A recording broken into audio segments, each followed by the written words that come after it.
Welcome to GSCOM. Global Service Community is your channel that's concerned with various issues, including everything related to the Kingdom of Morocco.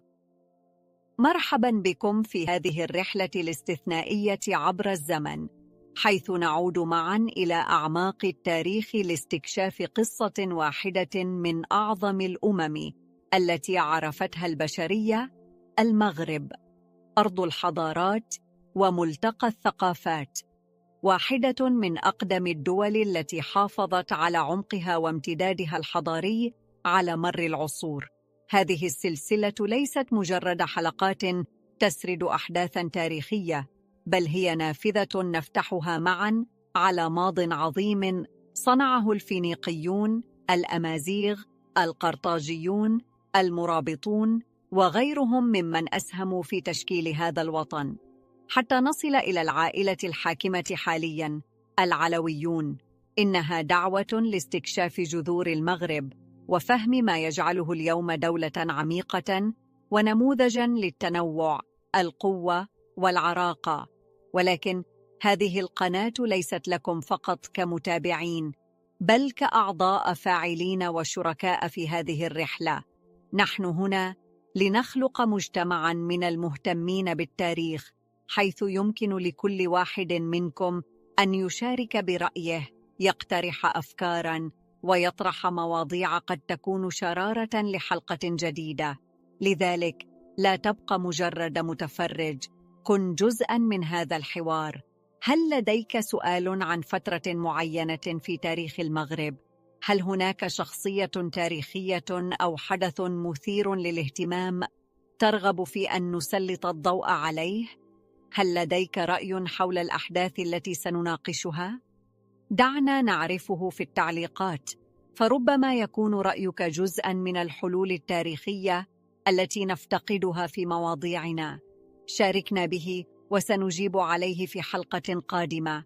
نحن هنا لنتحدث عنه ونحلله معك. هدفنا ليس فقط أن نتعلم من الماضي، بل أن نحوله إلى قوة تحفزنا جميعاً لصناعة المستقبل. لذا اشترك في القناة الآن وابدأ رحلتك معنا. دعونا نجدد صلتنا سوياً بهذا المجتمع العريق، حلقة بعد أخرى، فكرة بعد أخرى، لأن التاريخ ليس مجرد قصة، بل هو منارة لفهم هويتنا وصناعة غدنا.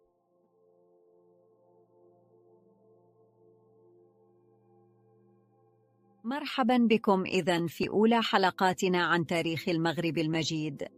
اليوم سنأخذكم في رحلة إلى أعماق الزمن، لنبدأ من العصور القديمة وبداية استيطان الإنسان العاقل في هذه الأرض العريقة، وصولاً إلى ازدهار حضارات عظيمة مثل الفينيقيين، القرطاجيين، والممالك الأمازيغية. كيف بدأ كل شيء؟ وكيف تطور المغرب ليصبح ملتقاً للحضارات؟ تابعونا لتعرفوا الإجابة.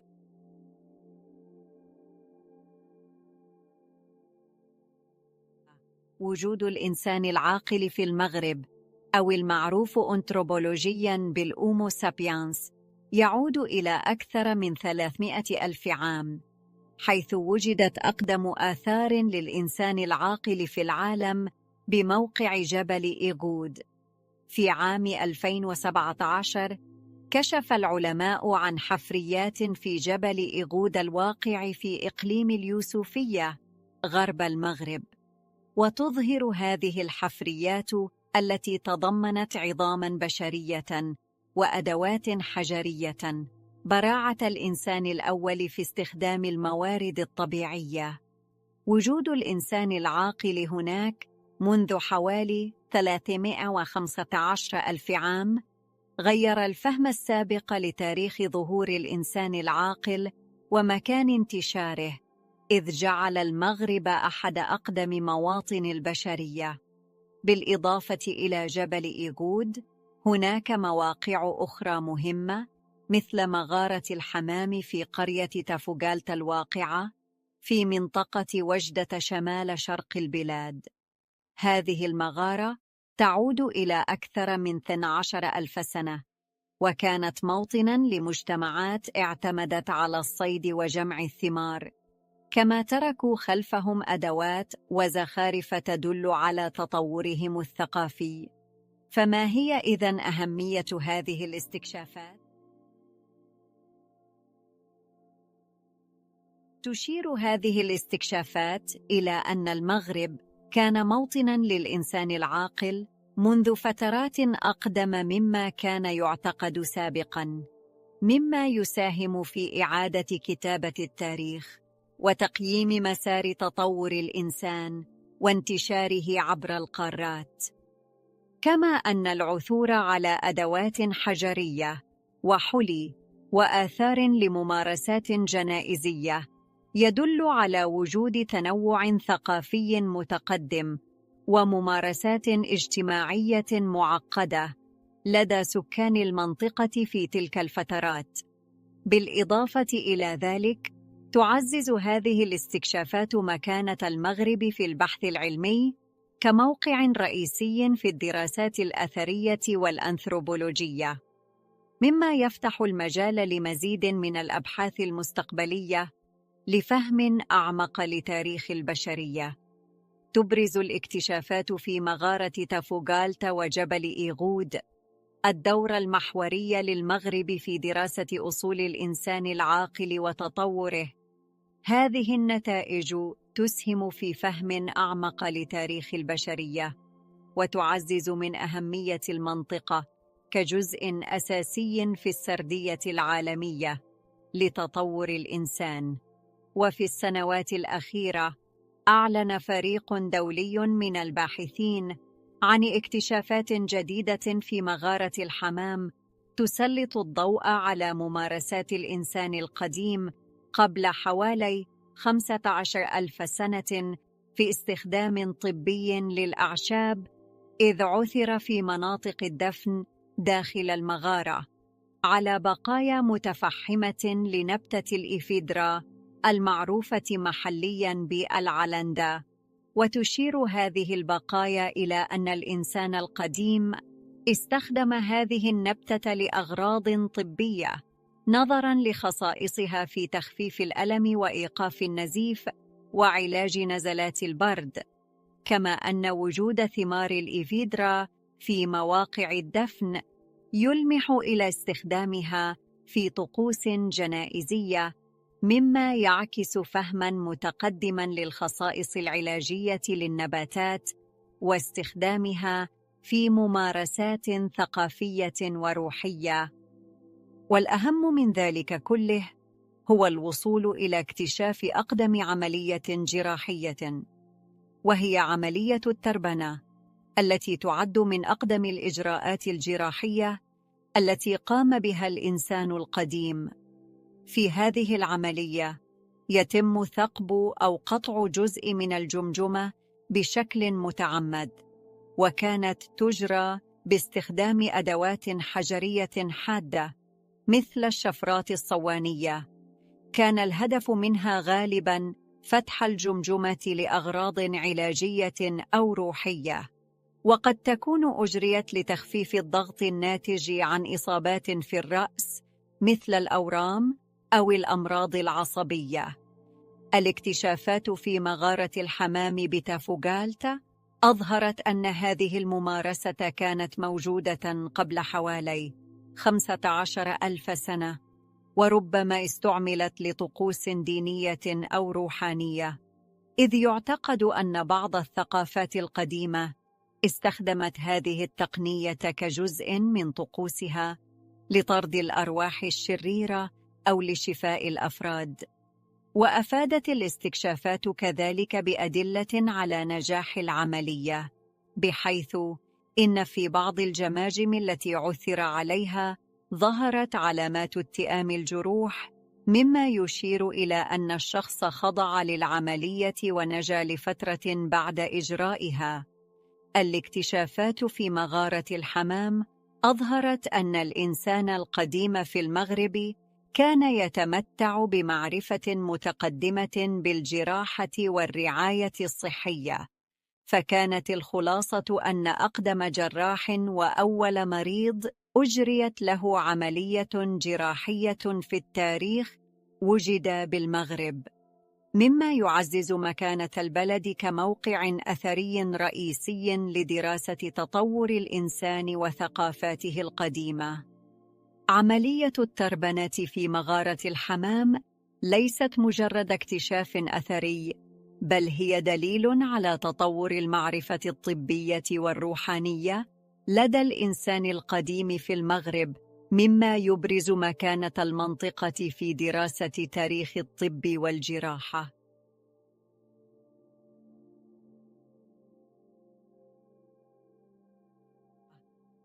وفي مقال لصحيفة لوموند الفرنسية بتاريخ 7 يونيو 2017 تحت عنوان العالم مغربي، يعكس المقال اعترافاً دولياً بالدور البارز الذي يلعبه المغرب في إعادة تشكيل فهمنا لتاريخ البشرية. هذا التعليق قد يبدو رمزياً، ولكنه يحمل دلالات عميقة ومهمة. علمياً، المغرب بوابة لاكتشاف أصول الإنسان، الأومو سابينس، فالاكتشافات في مواقع مثل جبل إيغود ومغارة الحمام تظهر أن المغرب ليس فقط جزءاً من تاريخ الإنسان العاقل، بل هو مركز أساسي لإعادة كتابة تاريخ البشرية. وهذه الاكتشافات تظهر أن المغرب ليس مجرد بلد ضمن خارطة العالم، بل هو جزء أساسي من قصة تطور الإنسان، كما أن دوره الجيوثقافي يضعه في قلب الحضارات، كونه بوابة تربط إفريقيا بأوروبا والشرق الأوسط، ما جعله دائماً مركزاً للتبادل الثقافي والحضاري عبر العصور. تثبت الدراسات أن أقدم بقايا للإنسان العاقل وجدت في المغرب، فهذا يعني أن جزءاً كبيراً من قصة البشرية يبدأ من هنا. ومثل هذه العناوين العالم مغربي تظهر أن العالم ينظر إلى المغرب بعين الاحترام كجزء من الحضارة الإنسانية. وتعليق مثل العالم مغربي يرمز إلى فكرة أن الإرث البشري مشترك، وأن ما يحدث في مكان ما مثل المغرب يخص البشرية جميعاً. إذن ليست مجرد مجاملة، بل هو اعتراف بعمق مساهمة المغرب في فهم تطور العالم وبناء الحضارة الإنسانية.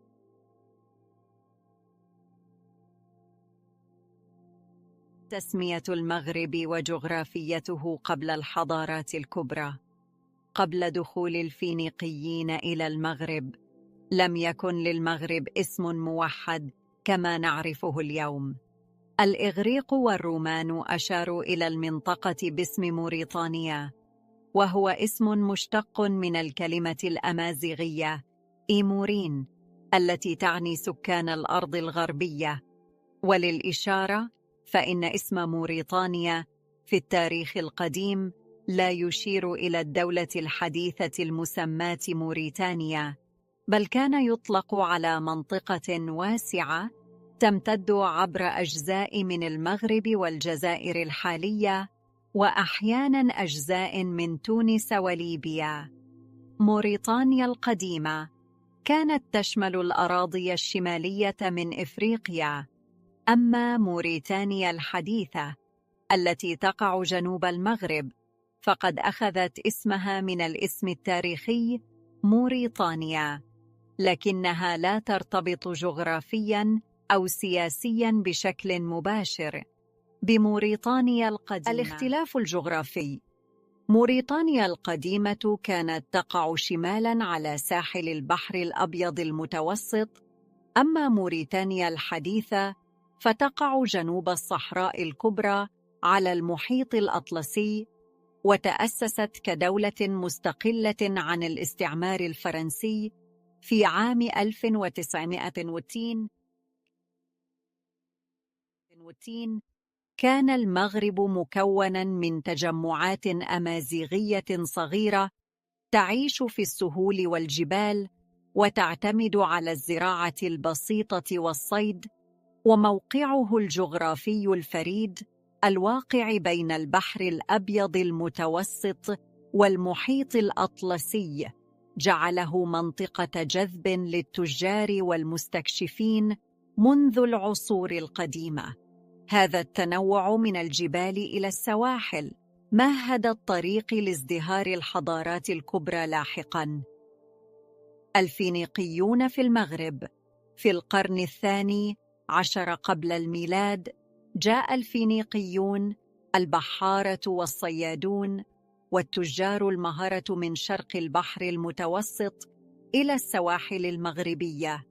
كانوا يسعون وراء المعادن مثل الذهب والنحاس، إضافة إلى صبغة الأرجوان الشهيرة، فأسسوا مستوطنات تجارية، من أبرزها مدينة لكسوس التي أصبحت مركزاً للتجارة مع إفريقيا وأوروبا. جلب الفينيقيون معهم ثقافتهم ومهاراتهم في الملاحة، مما جعل المغرب جزءاً من شبكتهم التجارية العالمية. القرطاجيون وتوسع النفوذ الفينيقي. مع تراجع قوة الفينيقيين برزت مدينة قرطاج المستعمرة الفينيقية في شمال إفريقيا كقوة مهيمنة خلال القرن السادس قبل الميلاد، فتطورت العلاقة بين الأمازيغ والقرطاجيين بطريقة جد تفاعلية، حيث تبادل الطرفان التأثيرات الثقافية والاقتصادية، مما ساعد الممالك الأمازيغية على الازدهار، فأصبحت تتمتع باستقلالية وقوة كبيرة لتوسيع نفوذها في شمال إفريقيا داخل مملكاتها. الممالك الأمازيغية في شمال إفريقيا. موريتانيا ونوميديا. كانت مملكة نوميديا ومملكة موريتانيا من أبرز الممالك الأمازيغية في شمال إفريقيا، وقد عاشتا في فترة زمنية متقاربة خلال القرون التي سبقت الميلاد وبعده بقليل. امتدت نوميديا في شرق الجزائر وغرب تونس، بينما شملت موريتانيا شمال المغرب الحالي وأجزاء من غرب الجزائر. تميزت نوميديا بتركيزها على الوحدة القبلية والقوة العسكرية، وبرزت في عهد الملك ماسينيسا كقوة زراعية وعسكرية، في حين موريتانيا التي حكمها ملوك أقوياء مثل بوخوس الأول والملك يوغرطة الذي قاد حروباً ضد الرومان وأصبح رمزاً للحرية الأمازيغية، اشتهرت بالاستقرار النسبي والدور الثقافي، خاصة في عهد الملك جوبا الثاني الذي جعل من عاصمته شرشال مركزاً حضارياً، كما عرف بعلمه وثقافته، فأسس مراكز حضارية أخرى مثل مدينة شالة التي ما زالت آثارها شاهدة على عظمة هذه الحقبة.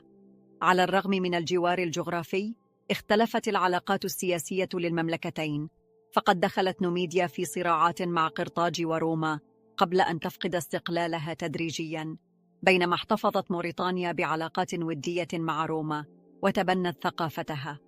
اشتهرت نوميديا بالزراعة والرعي، أما موريتانيا فكان لها دور تجاري كبير بفضل موقعها الساحلي ومواردها الطبيعية. في النهاية، على الرغم من التأثير الكبير للنفوذ الروماني الذي أدى إلى زوال استقلال المملكتين، إلا أن كليهما ترك إرثاً تاريخياً يعكس قوة الأمازيغ وثقافتهما الغنية. وفي الاختتام، فالمغرب من جبل إيغودا ومغارة الحمام إلى الممالك الأمازيغية التي كانت بمثابة الحصن الذي حافظ على الهوية الأمازيغية في مواجهة النفوذ الخارجي، كان دائماً في قلب التاريخ. هذه الأرض شهدت بدايات البشرية وحضارات عظيمة تركت إرثاً لا يزال حاضراً حتى اليوم.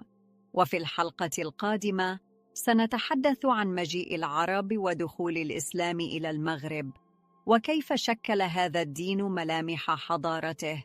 شكراً لمتابعتكم، ولا تنسوا الاشتراك في القناة ليصلكم كل جديد. إلى اللقاء.